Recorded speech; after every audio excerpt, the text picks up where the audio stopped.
Aloha, everyone, and welcome to another conversation to take us from anxiety to clarity. I'm Beth-Ann Kozlovich from Sutter Health Kahi Mohala, and this project is a really heartfelt one that is a real attempt by several of us, myself and my colleague Trisha Kajimura at Sutter Health Kahi Mohala, and Evan Leong at Brain Gain Hawaii, including his son Koko. We've all been trying to create conversations with an informal basis to take us from this great anxiety that many of us have been feeling over time to some point of clarity, to be able to understand where we are in the world of COVID and where we can go, and to be able to have some insights that might make it a little easier. So we know where we are this week. We have seen weeks now of triple-digit daily counts. We've also seen the highest count that we've had in this past week with over 300 cases. And it's getting very difficult for a lot of people to deal with the unknown of what all of this is about, to deal with the fact that there is seemingly no end in sight, and in fact that we may see a return to the stay-at-home order because people are simply not listening to the protocols or following the protocols that have been out there for some time.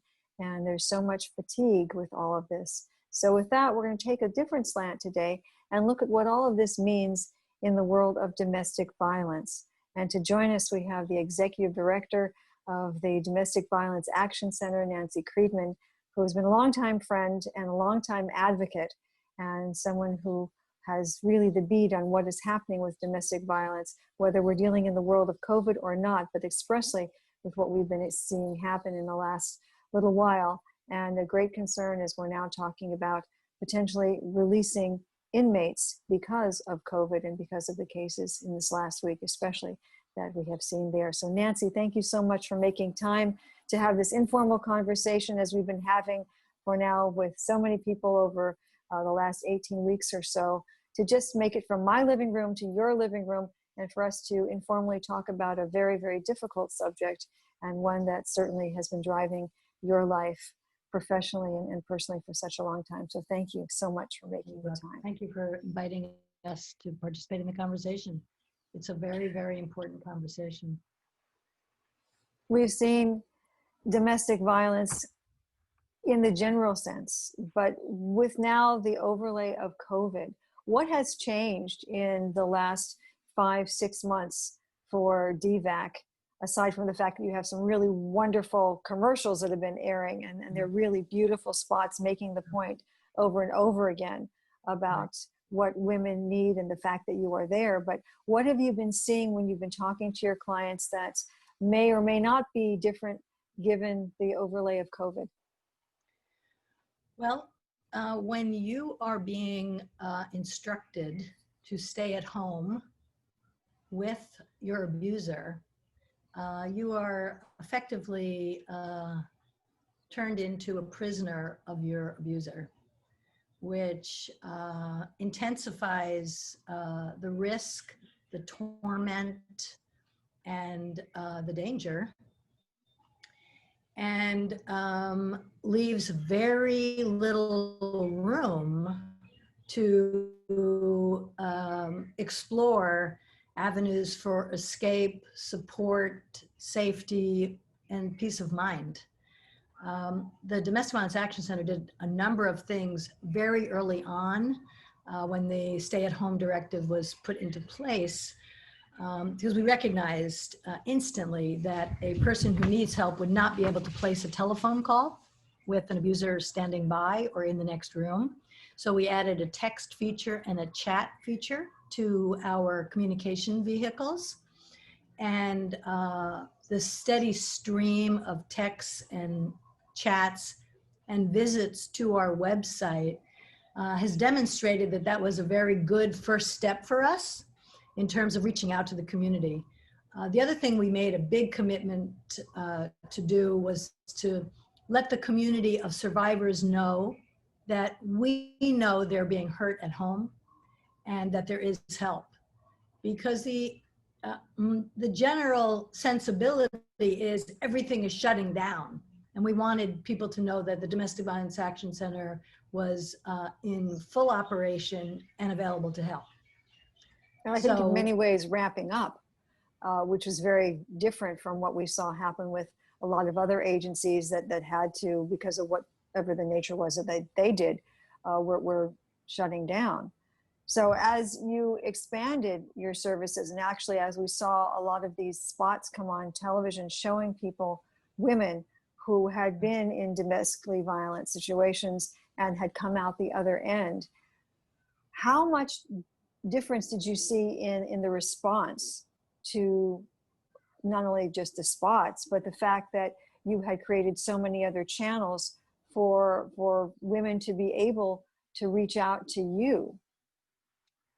Well, the whole idea of seeking help is, it's not an event. It's not a one-time act, whether it's, texting or chatting or making a telephone call. It's really a process. And so everybody is in a different place on their path to escape or safety or decision-making. And so we really just see ourselves as being foundational to that process and to that decision-making. We had a woman, I don't know, about 10 days ago or so, send us a chat and tell us that she had been to our website 10 times before she sent a message. And it's our understanding and our experience that not everybody acts at the same moment, nor are they facing the same set of circumstances. So it's not like we saw an immediate and absolute overwhelming number of requests for help. We think this is going to be a steady drumbeat. And in fact, maybe early next year, we're going to see a landslide. Because when things return to some kind of normalcy, people are going to run out of their houses saying, he almost killed me. My children are terrorized. We can't live like this anymore. In the meantime, the options have shrunk. There are very few ways to escape or get safe. There's no affordable housing, there's no childcare, there's no school, there's no job opportunities. Where's a person going to go? So some of the work we're doing is safety planning with people who are in the presence of their abuser. What kinds of things can they do to stay safe while they're at home? That's key. Key, and in some ways a little different than how you were operating before, because there might have been a placement for someone or to be able to get away. And now, as you say, that's simply not possible. So how do you plan for someone's safety in a highly dangerous situation? And what you talk about in terms of what may happen when hopefully all of this comes to a successful conclusion and we're able to have some normalcy back in our lives, that you expect to see this wave, which very much tracks with what the mental health community believes that it's going to be seeing in lots of other ways too, because people will suddenly feel that it's okay and that there's going to be far more ways in which they can exhale, and this may be one of them. Right. How do you tell a woman, though, who is in a situation that's so dangerous with children and an abuser, how do you tell her to be able to walk through this time when there's so much unknown and there's so much pain? Mm-hmm. Well, I mean, there's a few very simple tips. Stay out of the kitchen, for example, where there are potentially weapons, knives. Try not to be in an enclosed space where you're trapped. Don't go into the bathroom where there are hard surfaces or water. Try to, if you can, put together a small packet of things that if you had to run, you could run. Maybe develop a code with a friend or a family member or an ally that you could use if you're really in danger, that you wouldn't otherwise have in place.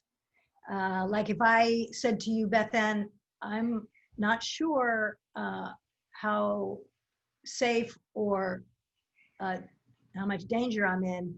When I say the word blue to you, I want you to drive by my house. So there's a code between us, and you'll drive by my house. Maybe you'll knock on the door. Maybe you'll call the police. If I say blue twice, that means call the police. If I say blue once, come over and knock on the door to just interrupt what's going on, making Right. a visit. Trying to diffuse it a little bit, perhaps. Trying to diffuse it a little bit, yeah. If you have any concerns about anybody in your life, make sure to reach out to them. Usually we try to stay out of other people's businesses, or think it's not our business, or think that it could ruin our friendship or interfere with our friendship.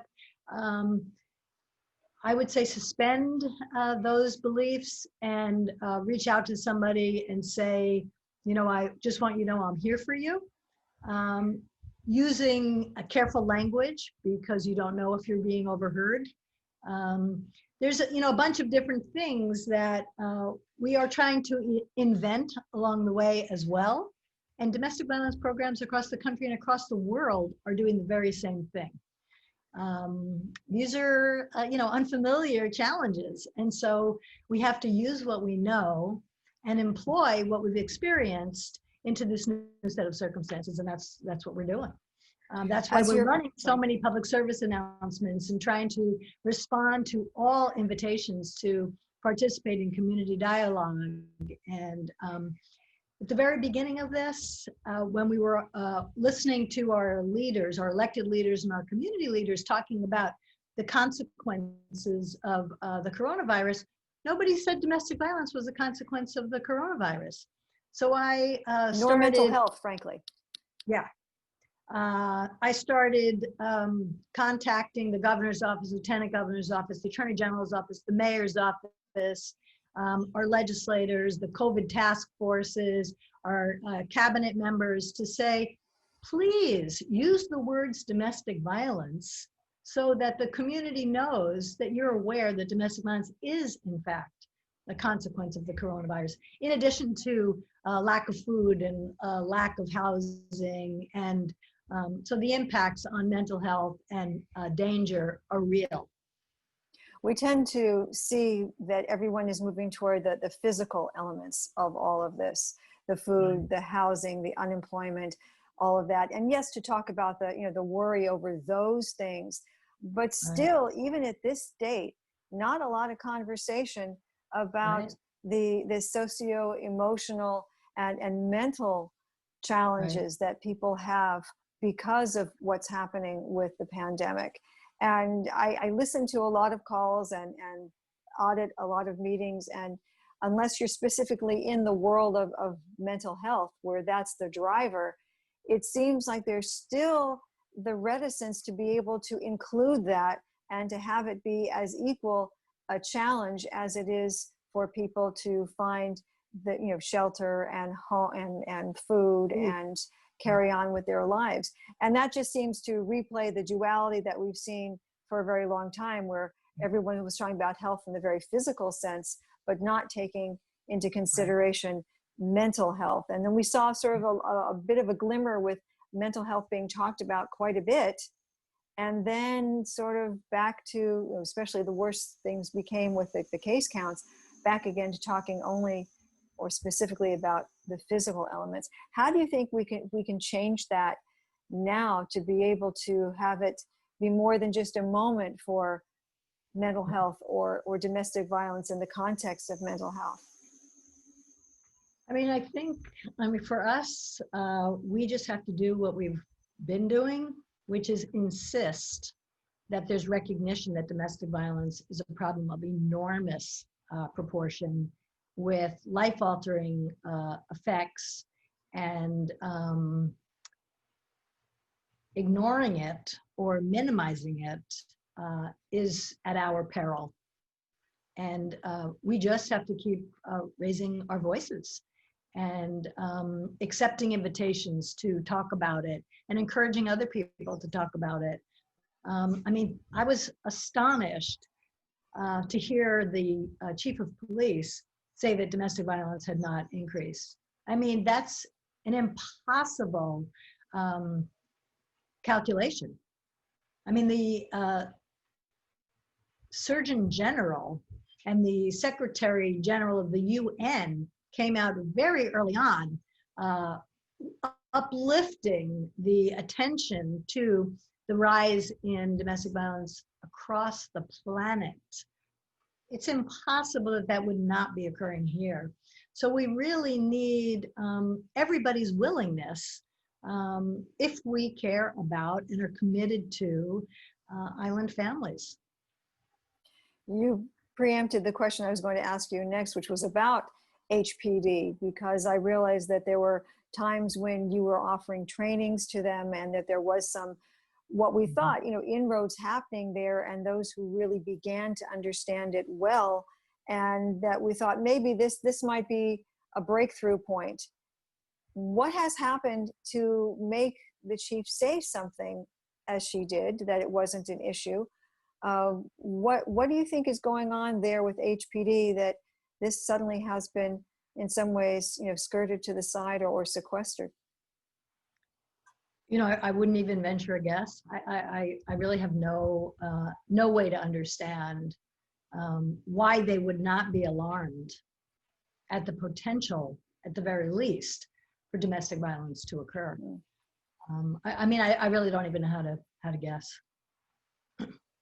It's a tough one for a lot of people, because that's very often, the gateway. HPD might show up, and there might actually be a way of finding a route out in many different ways. But having heard that there are sometimes just the gate is closed, even when HPD shows up, or turning a blind eye. And these are conversations that I know you and I have been having for a very, very long time. In other words, circumstances really haven't changed, but the people haven't changed either to be able to successfully deal with those circumstances, to the peril of a great many families, and in particular to women.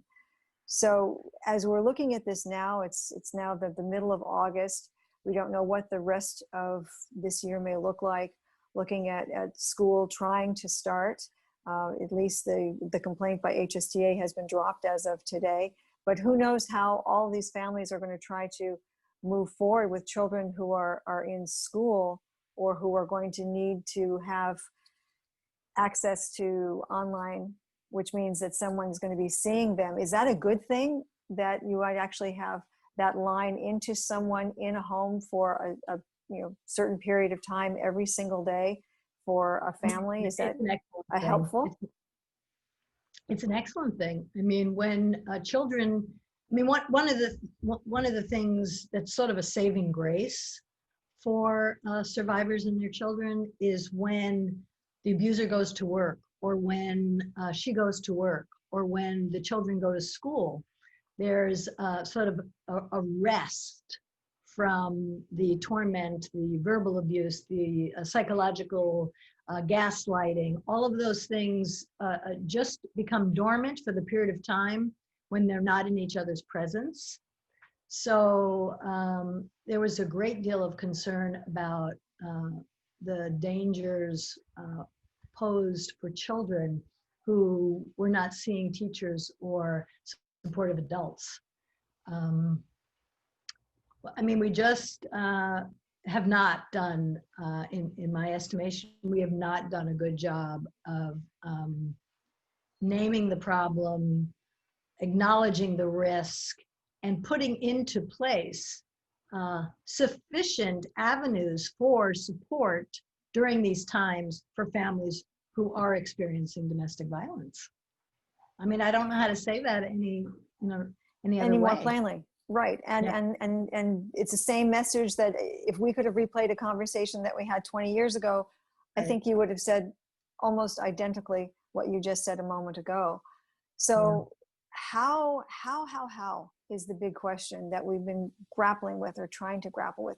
How do we make this thing that we know is so dangerous for children, that we know is so dangerous for families, and that those people who are in their periphery too, I mean, everything from, you know, teachers to friends to other family members. Sometimes people are trying to keep them together and say things, oh, but he's a good man, or you know, he provides so well for the family, because this is not striking a certain socioeconomic strata. It's throughout all of society, which is what a lot of people don't really want to name, because they can't be like this if they're from a good family. And that's a big myth that needs to still have a gigantic pin put into it, so it will finally pop and people will understand. Especially at this time when we have so many children and families dealing with the effects of COVID in all ways, and then to have this one be the bedrock of all of that. Is there anything that you would want to have everybody else be willing to do, like to be Snoopy, to you know, inquire a little bit more without putting somebody at risk, to take a risk and, you know, personally, and ask, are you really, really okay? I'm noticing that. I mean, anything that, you know, a lot of people here, especially feel, as you told me a while ago, and certainly have said for years, that here in the culture here as it's developed, there's this sense of, I shouldn't mix in, it's not my business, you know, I shouldn't say anything. But are we actually getting the point that we have to say something, that we need to say something, especially because of what COVID has brought to us? Is this an opportunity, I guess is what I'm saying? This is clearly an opportunity. And I think we have to keep reiterating that it's essential, and give people permission to talk about it, to inquire about it, to offer support in response to it. I mean, again, at the beginning of the coronavirus pandemic, all of my messaging was, if you have ever suspected someone you know, or if you have ever detected a red flag, now is the time to communicate with that person. You don't have to use all the words or put them on the spot. Just let them know that you're there. Let them know that you're available. Let them know that you're interested. Let them know that you're concerned, and that you are an audience for them should they need you. Because people are very reluctant to admit that they're being a victim of domestic violence. People have been told that it's their fault. They're ashamed of what is going on. Sharing any of your own personal, intimate partner details is not easy to do. And particularly if they in any way reflect on you. You've been told and badgered and repeatedly that it's your fault that this is happening. If you were only this, or you were only better at that, or you didn't do this, I wouldn't resort to this. And after a certain point, you embody that message. And so it's very difficult to admit or ask for help or name what you think is occurring in your partnership. We have gotten a lot of texts and chats from people saying, you know, I think I'm in an abusive relationship. I can't live with the verbal abuse anymore. I can't tolerate my children having to live with this amount of tension. He's never hit me before, but now I'm worried that he might. I've always just kind of, you know, dismissed the yelling and the verbal abuse, but I'm being so tormented now, and I'm being kind of badgered with it repeatedly and continuously, and I don't know what to do. What should I do? So that kind of, you know, lack of understanding in the community, that it doesn't mean a person has a broken bone or a black eye or a bruise. It could be your heart is bruised or your spirit is bruised. And we need to support them just as much as anybody who's going to be admitted to the hospital for an injury. That's an injury. Nanci, yes, and Nanci, I would ask you too, is this something that you have seen change generationally? Are you seeing women come to you now or chatting with you who are from, various different generations? And has that changed from perhaps the way it was pre-COVID because of, the effects of the pandemic and being in the space with someone even more than they might have been if someone were going to work or going out of the house for other reasons? I'm not sure I understand your question. Well, just that, are you seeing various generations reaching out to you as opposed to, say, women with kids? Could there be older women too? Is this affecting them? Yeah. And Yes. is this going through the generations, not just being directed toward women who are maybe young marrieds or women and young families, but older women too, who suddenly find themselves much more afraid because they're in the presence of their intimate partner far more, and things might have accelerated to the point where maybe they would also feel comfortable to reach out, and maybe they're not as comfortable with with chatting or with sending a text, although I know many women of many generations do that. I mean, my mother, we know, is she sends you a text that should be an email because it's 5 inches long. But my point is that when you're looking at all of this, are you seeing a change in how women in different generations are responding to your message or to the understanding that they need help?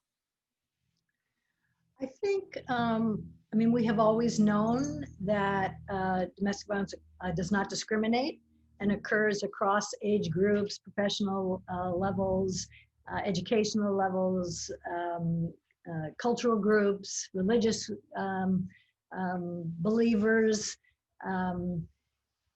I think, we can't tell exactly from our anonymous chats and texts how old people are or what socioeconomic group they're in. I do want to say that as I sort of peruse the chats and skim the information that we're being asked, that some of the people are saying, I've been living with this for a long time, I can't live with it any longer. I'm not sure whether that means they entered the relationship at 22 and now they're 29, or they have been in the relationship for 25 years. It's a little hard to tell. But we know that this crosses all age groups. And then clearly at this point, this may be the breaking point for a lot of the people who are reaching out to you because they are now in the bubble with the same person that they're deeply afraid of. Right. It's tough when you find out that it's in your own family and that you may have been blind to it. I think a lot of people don't have to look very far to see that there may be someone in their family or circle of friends who might be in fact an abuser. You know this story that it wasn't until after one of my uncles died that my aunt actually told us what an abuser he was, and the fact that this man had all kinds of degrees and scholar and a wonderful person and all the wonderful things that we all thought about him, and it was a shock.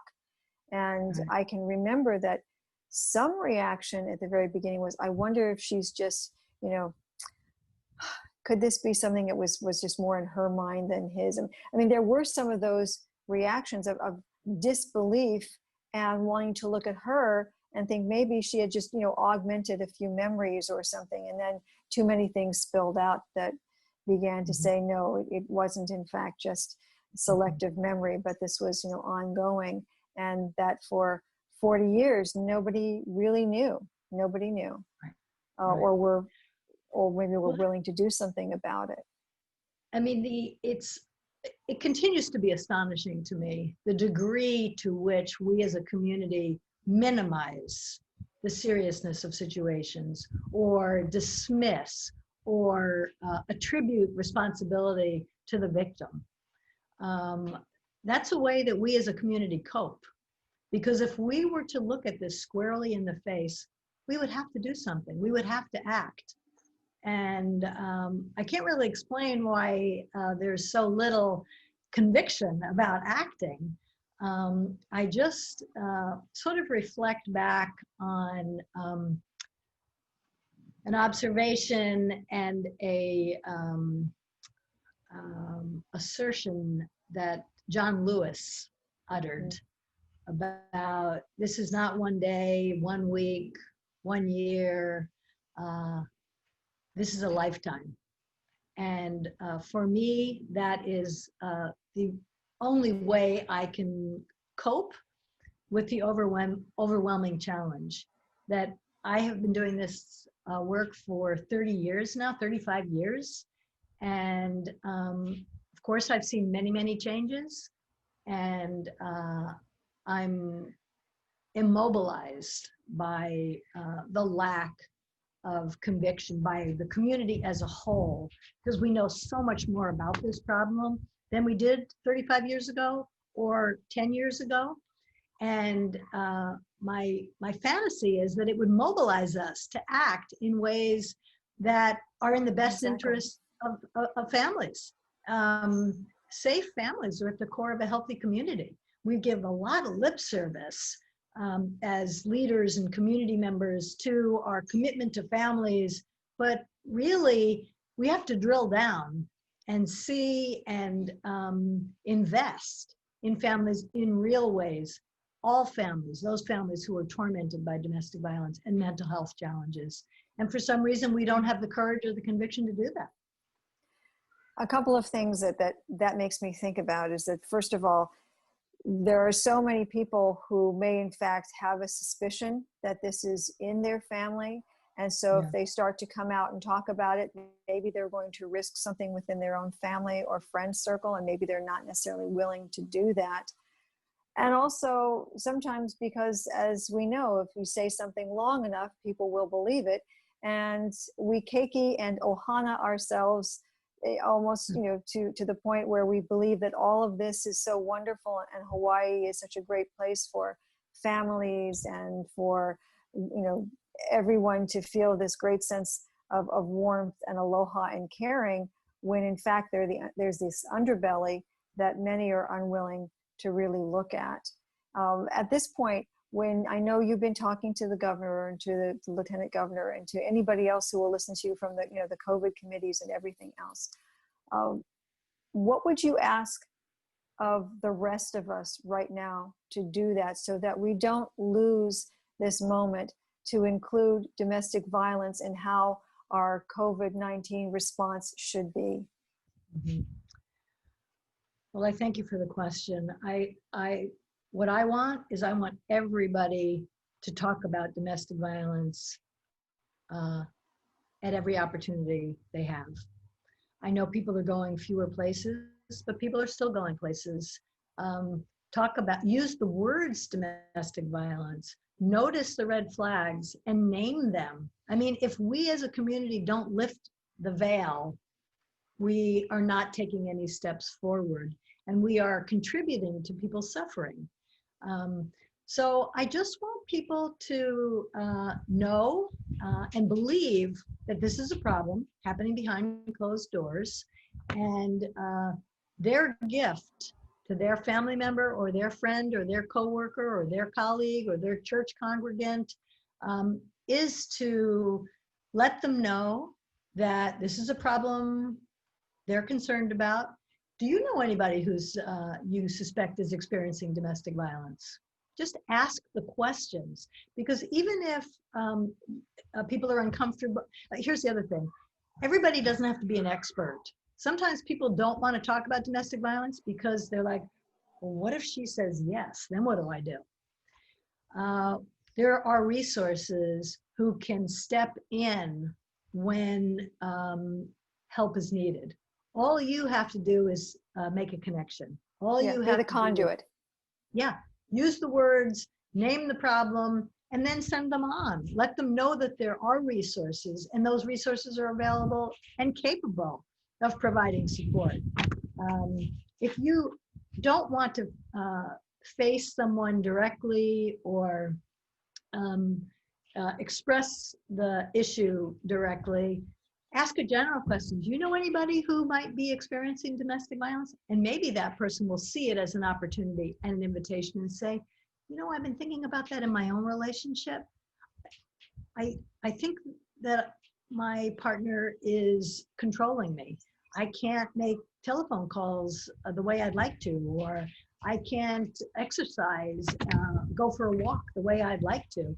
I think that's a form of control that is beyond concerns for my well-being. I mean, everybody has a different way of using the language and using the vocabulary. But if we use the words and we lean into it, which is what we have to do, it'll be remarkable what surfaces when we lean into it. We have to lean into it. Otherwise, I mean, the whole principle of do no harm, by ignoring this, we're doing great harm. Nanci, is there anything else that you think that we have not noticed about domestic violence in this time of COVID-19 and the pandemic that's obviously not going to end anytime soon? Is there anything more that you think that people should know or don't know, or you'd like them to know, aside from everything that we've talked about today?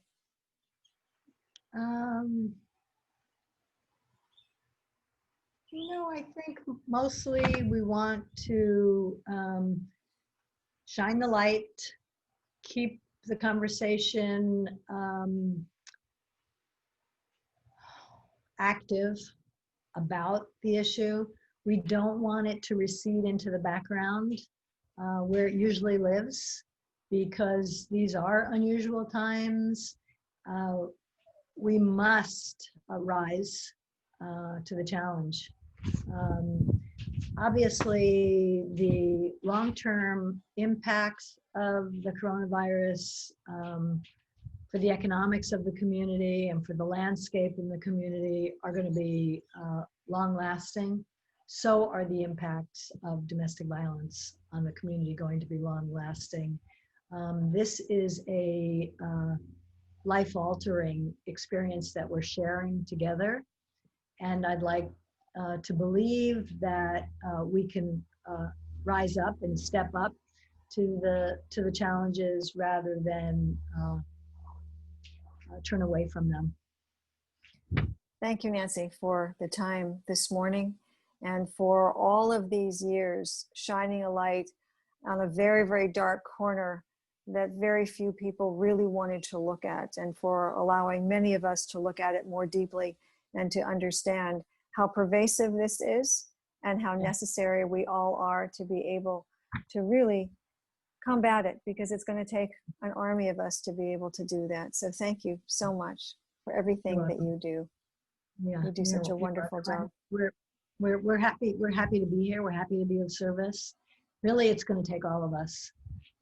This issue, this problem, this challenge is much bigger than the Domestic Violence Action Center. There's a role for everybody to play. And what I'm saying is, please join us in addressing the problem of domestic violence. Thank you so much. Yeah. And for all of you who joined us today, thank you for being here.